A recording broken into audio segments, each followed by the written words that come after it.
Quinn's status here? He was in a non-contact yesterday and was in a regular jersey today, but there are reports from back east that he can't play in the Four Nations because he's not medically cleared.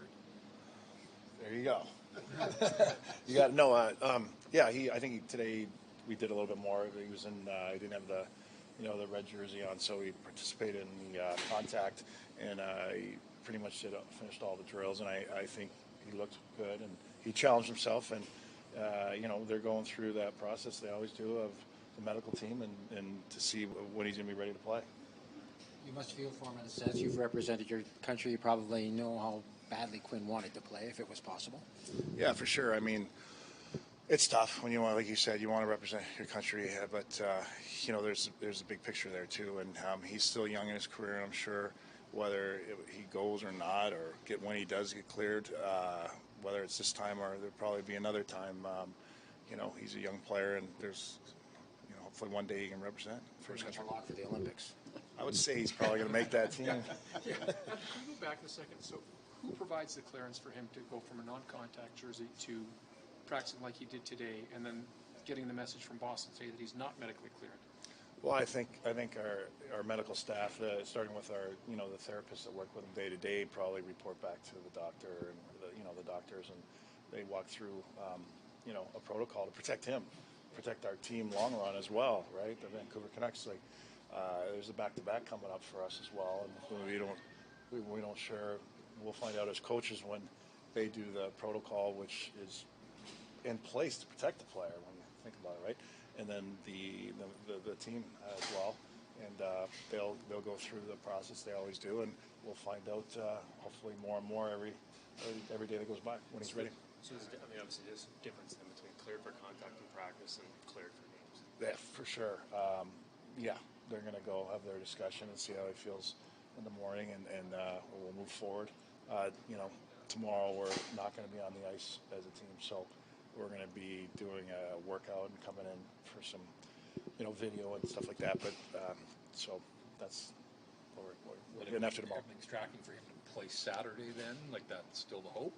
I would think so, but I don't know what's going to happen with when they report to our doctors, and we're also coming into a back-to-back, right out of the gate. So I'm sure they're going to make the right decision on how he feels.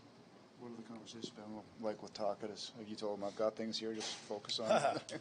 Well, yeah, talk's been great. I mean, we had our discussion before we left for the break.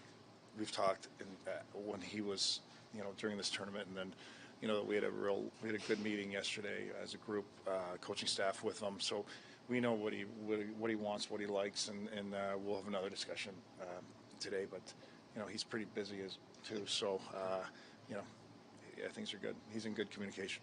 How do you see tomorrow playing him? The game? Oh, it's Game 7, right? Who knows? I think they're always the tough. Any Game 7, if anyone can be a part of it, you just don't know. Anything can happen, right? From a call to a bounce to, swings of emotion. Who knows what's going to happen? I think it's probably hard to win 2 in a row for the U.S., I would think. But they're going to be revved up. Canada's going to be revved up. It should be a good game. From a hockey fan's perspective, what's impressed you the most about the Four Nations, the way that these games have been played, and what we've been able to enjoy as fans? Yeah, I think you see, the best out there together. The mind of the best together it's even a faster game, I would say, than you get the NHL playoff games, Game 7. They get pretty quick, but I would say, in a game like tomorrow's probably. I know I was lucky enough to be there at times where it's fast. It's a little bit quicker, and it'll be a great pace. And I think, to answer your question, I was glad to see Sweden and Finland show well and do great. And I think the intensity is great for the fans to see all these good players together on the same ice surface, and I think it's been a treat to watch them. You played in the World Cup of Hockey. You had some great battles with Walkachuk. When you watch the game against Canada, then does that get your competitive juices going again, even just as a fan? It's fun to watch. It's great to see. They're representing their country as the Canadians are, and it doesn't matter. The Finns and Swedes are the same way. There's a lot of respect and loyalty for your country, and they're just going out battling. It's a great environment to be in. I think it's been a good tournament for the fans, and you're going to see some more tomorrow. I don't know if it'll be, I'm sure it won't start like that. I mean, you can't be taking a bad penalty in a game like tomorrow. It could sway the game. So, yeah, it's going to be intense, though. You guys haven't had Quinn and Marcus Pettersson in the lineup together. Quinn missed those 4 games. So I assume whenever Quinn's back in, they've got those 2 guys stacked on the left side. DPD has shown well, but you got Forbert as well. What's going to go into deciding sort of who will be the third left side guy? Yeah, I think it depends on our schedule. It depends on, like, we're playing back to back. We talk in our group, love that conversation leading up to this weekend, right? We don't know if we're going to have Quinn this weekend, and if we do have him, we got a back to back. So there'll be discussion about is, an older player or a guy that's been around as a back to back healthy form to jump into after a long break. I'm sure those are the questions we'll ask as medical staff, but also we'll have discussion about. So I think it's just great. And what you said is exciting, like to see Marcus come in and play the way he has and then sign here and then having Huggy back. I mean, we get Huggy back. That's pretty awesome for us, too, if we can get him back. And it's just it's more and more depth at every position is what everyone wants. It's great to have. So it's exciting. And I guess you touched on it a little bit yesterday, but to have DPD pushing from Oh, below yeah. and certainly hasn't looked out of place in a small run here. Yeah, and you know what? Listen, he's going to have he's a young guy. He's going to have his bumps. Like, the Toronto game he played well, but there was some bumps, which is okay. It's a fast-paced game. There's things that happen quick, and that's normal. And, you want, he's showing well, but you also want to be careful at such a young age, too. So, but it's exciting. It's exciting for him to, like I said yesterday, to see that strength at a young age.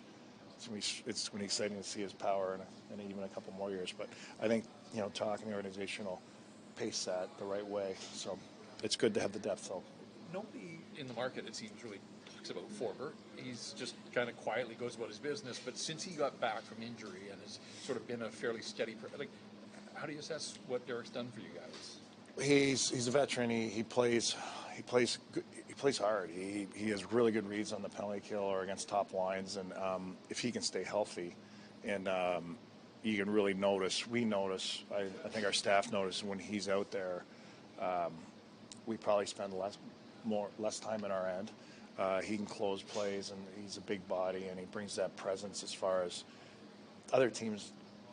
Stronger, tougher players knows when he's in the lineup. You got to be careful. He's hard on the walls. He's very smart, good reads, and it's real nice for us knowing how predictable he is and what he's going to bring.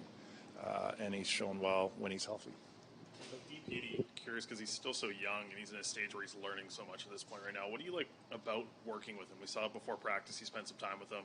And he was talking about just wanting to learn at this level, being up here at the NHL. Yeah, I mean, there's all these young guys are fun to work with as far as they're sponges. He's a sponge, which is huge. You can speed it up. I was talking to Dakota on the bench today about some things about being young, and I said some plays you just have to go out and learn the hard way. You can say all day long, watch the weak side of the ice, or there's a guy sneaking behind you from behind the net, but you just have to go get burnt. You know what I'm saying? So, but what I like about him is he wants to learn. He wants to be a sponge. He's a funny kid, and he's good to be around. He's mature for his age, of course, but when you're in this level, the NHL starts a lot sooner than most other leagues. You're asked to be a man before your time, and he's done that, and he's been a good pro, and we'll continue to work with him. This is surprising because he's 20, comes in AHL, still hadn't experienced really North American hockey except for a little stint last year. For him to already get to this level this season, how impressive is that development from a young guy? That's great. I mean, he's got that physical presence that most young guys don't have at 20. Like that, I wouldn't say he's got the man strength yet, but sometimes it looks like he does. And that's where I'm like, I remember when I was 20, some guys grab you with that beard or hair on their neck. It's like, whoa, that guy's strong. And as you get older, you get that man strength. It comes at different levels for all different players. So that's where it's going to be interesting to see in 2 or 3 years how strong he actually ended up being, because he looks pretty tough out there. He liked the guys asking about the last 8 games and maybe even a little before that, about the way you've played as a group. Some guys talked about maybe rediscovering the identity you had last year defensively as the starting point for it. Is that a fair description or oversimplifying? I think you're onto something there where I think Talk really recognized we were such a good breakout team at the start of the year, and we Talk focused with our group on, what forecheck we're going to see, how we're going to get out against it. We kind of got off of maybe a little bit of coming back as five quick as fast as we can and breaking out together, and we worked on it, and the players bought in, and you saw a little bit of a sway the last 8, and then the change with the trade, and that's what we're trying to focus on these couple games, is not get caught feeling comfortable with the 3 before. And Talk's really addressed with the video the coaches are showing them now, like, let's keep focusing on this and making sure that we, after the break, having a good start in Vegas, right? They're a veteran team that's going to be hard to play against, come out of the gate. So connected as a group is Yeah. a fair way Yeah, to describe for it. sure. Yeah. As much as, rather than looking at why that maybe didn't happen all the time, there were injuries, there were new players, and all that, is it encouraging coming out of this break to have seen that identity sort of take root in the last 8? I would say so. I mean, you listen, there was a lot going on, as you guys know. Some things out of control of everyone. You look at the Washington game, since where I think we broke the puck out better. Talk focused on, we were coming back, taking care of our end. You know what I mean? Once we do that, you play less in your end, you have more energy to go on the offense. And I think you saw that happen more and more. And it was give our forwards credit. They were coming back to help the D quicker, and we were breaking out more connected as a unit. And we're going to try to carry that out. Start with a back-to-back, right? We're going to have to make sure we're doing that.